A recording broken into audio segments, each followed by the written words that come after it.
గద్దర్ గారు బతికున్నప్పుడు మీరందరూ ఏమయ్యారా? మీరందరూ గద్దరన్న బతికున్నప్పుడు మీరందరూ ఎక్కడున్నారు? గద్దరన్న వెన్నులో బుల్లెట్లు దిగితే గద్దరన్న నా దగ్గరికి వచ్చాడు.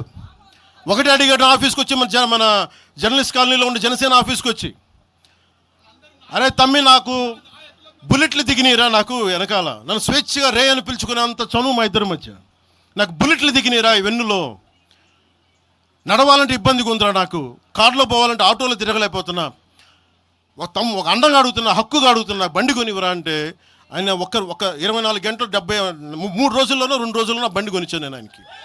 ఇప్పుడు ఎందుకు చెప్తున్నానంటే ఆ రోజు నేను చెప్పుండొచ్చు, నేను చెప్పట్లా. మీకేం తెలుసు గద్దర్ గారి గురించి? మీకేం తెలుసు? మీరేం మాట్లాడతారు గద్దర్ గారి గురించి? బతికున్నప్పుడు ఆయనకి ఏం చేశారు మీరందరూ? బతికున్నప్పుడు మీరేం చేశారు ఆయనకి? మీరు పర్మిషన్ ఇవి కూడా ఇవ్వాలా? మీరు ఒక్కళ్ళు మాట్లాడలా? ఏదైనా అవసరం వస్తే నాకు వచ్చి నా కాడకు వచ్చి ఆయన గద్దరన్న ఏంటి ఏమనుకుంటున్నారు మీరు? నేను పాలిటిక్స్లోకి వచ్చాక తెలుసు అనుకుంటున్నారా గద్దరన్న? మీరందరూ చూసిన ఖుషీ సినిమా చూసిన తర్వాత చిరంజీవి గారు ఫోన్ చేశారు నాకు, అరే గద్దర్ గారు ఫోన్ చేస్తున్నారా నీకోసం ఒకసారి నేను కలవాలంటాను. ఆయన ఒకటే మాట అన్నారు చూసి, అరే మా పోరలు చూపించిన రా బాబు నీ సినిమా పాట, దాంట్లో నువ్వు తాకట్లో భారతదేశాన్ని తాకట్లో పెట్టే విజువల్ పెట్టావంట, నువ్వు మాకు అర్థమవుతుందా, మా భావాలు అర్థం చేసుకునేవాడు అని చెప్పి. తరిమేల నాగిరెడ్డి గారి తాకట్లో భారతదేశాన్ని ఆ భావన నువ్వు పెట్టావంటే మాకు అర్థమవుతుందని నేను చెప్పాను. నాకు లెఫ్ట్ వింగో రైట్ వింగో తెలియదన్నా, నాది హ్యూమనిజం అన్నా, మీకు తోస్తున్న సంతోషం అన్నా అని చెప్పి. ఆ రోజు నుంచి ఆయన చనిపోయేదాకా, ఆయన అంతిమ ఘడియల వరకు ఆయన హాస్పిటల్లో ఉంటే వెళ్ళి కూర్చొని, అన్నా మీకు ఏం కావాలో చెప్పండి అంటే, ఏం వద్దురా తమ్మి, తెలంగాణ యువతకి కానీ ఆంధ్ర యువతకి కానీ భారతదేశంలో యువతకి భవిష్యత్తు వాళ్ళదని చెప్పు. ఆయన నాకు రాసిస్తే, ఆయన నాకు ఒక లెటర్ రాసిస్తే నేను అది కూడా బయట పెట్టలా. ఆయనే ఒక ఆడియో ఫైల్ చేసి, నేను దాన్ని కూడా కూర్చొని చెప్పలా, ఆడియో ఫైల్ చేసి ఆయన ఒక చిన్న ఛానల్కి రిలీజ్ చేసి అది బయటకు వచ్చింది. మీరు కూర్చోబెట్టి తెలంగాణ గురించి అని మాట్లాడతారు. నేను నిజంగా ఎంత కమిట్మెంట్ లేకపోతే కొండగొట్టు ఆంజనేయుడికి నేను 30 కోట్లు టీటీడీ నుంచి చెప్పిస్తాం. మేము ₹1 కోటి ఎందుకు మా కూర్చోబెట్టి తెలంగాణ ప్రభుత్వానికి ఇస్తాం? ఆపదలో ఉన్నప్పుడు, విపత్తుల్లో ఉన్నప్పుడు మీరు మాట్లాడి,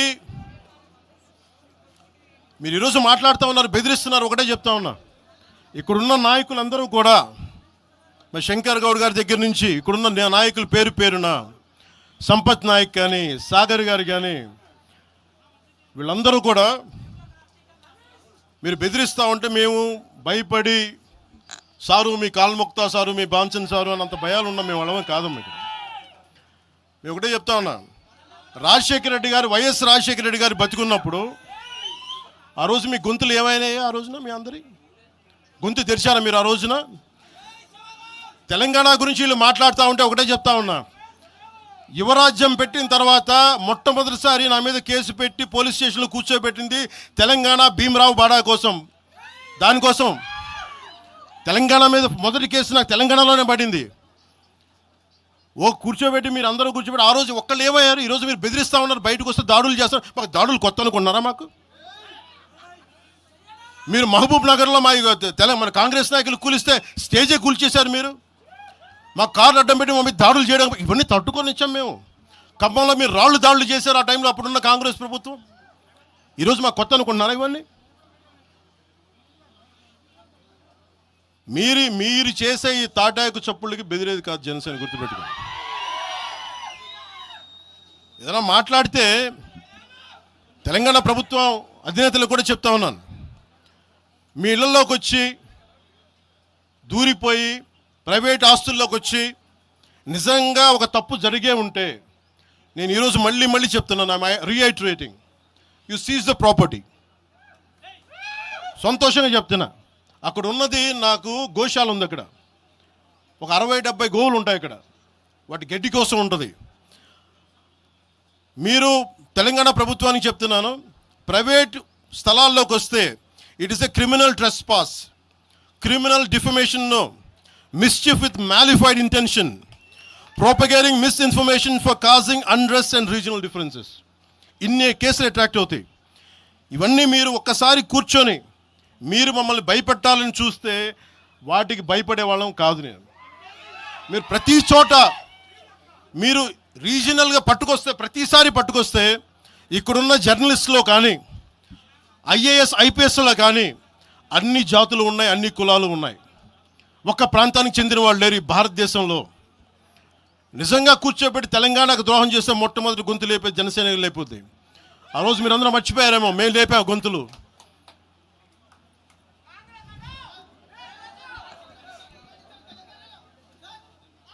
కాంగ్రెస్ హటావ్ దేశ్ బచావ్ అని అంటానికి ఈరోజు ఇందాక మీరు చెప్పినానికి చెప్తున్నా. కాంగ్రెస్ నాయకులు మాట్లాడుతున్నారు కొంతమంది, అందరం చెప్పట్లా.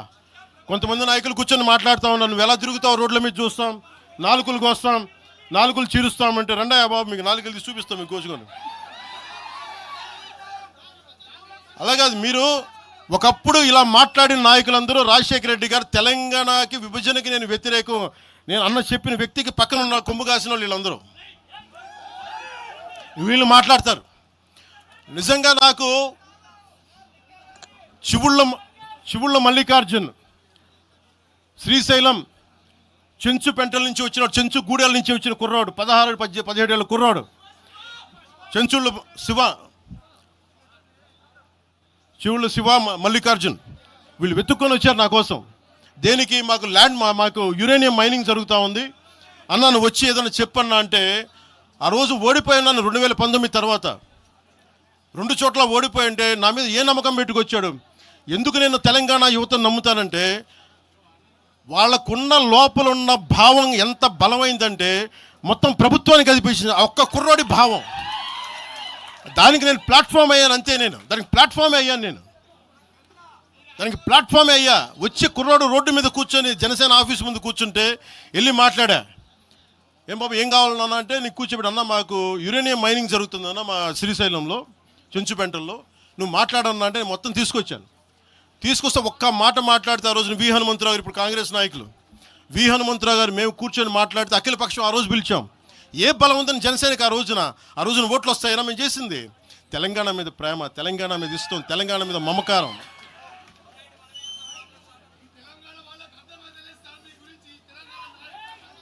తెలంగాణ ప్రజలు వేరు, తెలంగాణలోని కొద్దిమంది. నేను కేసీఆర్ గారు భారత రాష్ట్ర సమితి పెట్టి ఆంధ్రాలో పార్టీ పెట్టినప్పుడు స్వాగతించిన వాడిని నేను.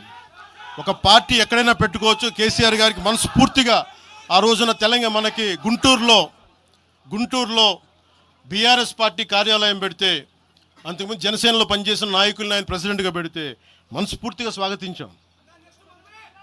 అలాగా అందరూ కూడా పంజాబ్ వెళ్ళొచ్చు, మహారాష్ట్ర పోవచ్చు, జనసేన మటుకు తెలంగాణలో అడుగు పెట్టకూడదంటే మేము ఏం కోరుకున్నాం? జనసేనలో మేము తెలంగాణలో ఏం కోరుకుంటాం? పవన్ కళ్యాణ్ ముఖ్యమంత్రి అవుతాడు ఇక్కడ. ఆంధ్రాలోనే దిక్కు లేదు, పవన్ కళ్యాణ్ ఇక్కడే ముఖ్యమంత్రి అవుతాడు. కానీ దేనికి భయం అంటే, చైతన్యవంతులను చేస్తామన్న భయం, అదొక్కటే భయం. సమస్యల మీద తిప్పి కొడితే ఎంత? 4 కోట్ల జనాభా ఉన్న, దాదాపు 4 కోట్ల జనాభా ఉన్న తెలంగాణలో జనసేన తిప్పి కొడితే 1,00,000 మంది పైన కూడా లేరు. 2,000 మంది జన సైనికులతోటి, సాధకులతోటి మేము సభ పెట్టుకుందామంటే మీరు దీనికి పర్మిషన్ ఇవ్వకపోతే మేము ఏం చేస్తాం? మేము దుర్మార్గాలు చేస్తామా? మేము అంటే నాకు ఎలా ఉంటుందంటే, మీరు ఏదైనా మాట్లాడండి. అంటే ఇప్పుడు నేను ఒక ఎనలిస్ట్ కూర్చొని నేను మాట్లాడింది వేరు, నువ్వు అమిత్ షా గారిని మాట్లాడితే నేను దాని గురించి ప్రస్తావిస్తే దీంట్లో ప్రాంతీయత ఎక్కడుంది? దీంట్లో తెలంగాణ నేను ఎప్పుడు అవమానం చేశాను? దీంట్లో కులాలు ఎక్కడొచ్చినాయి?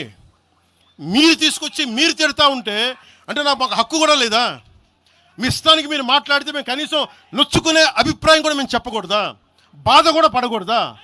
అంటే మేము కూర్చోబెట్టి బాంచం ద్వారా అలాగే ద్వారా మీరు ఎలాంటి వాళ్ళని భరించాలా? మేము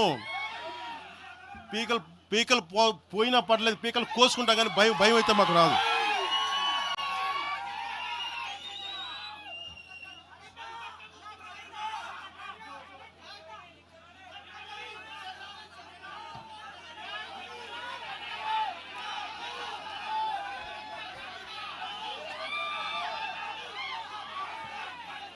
నేను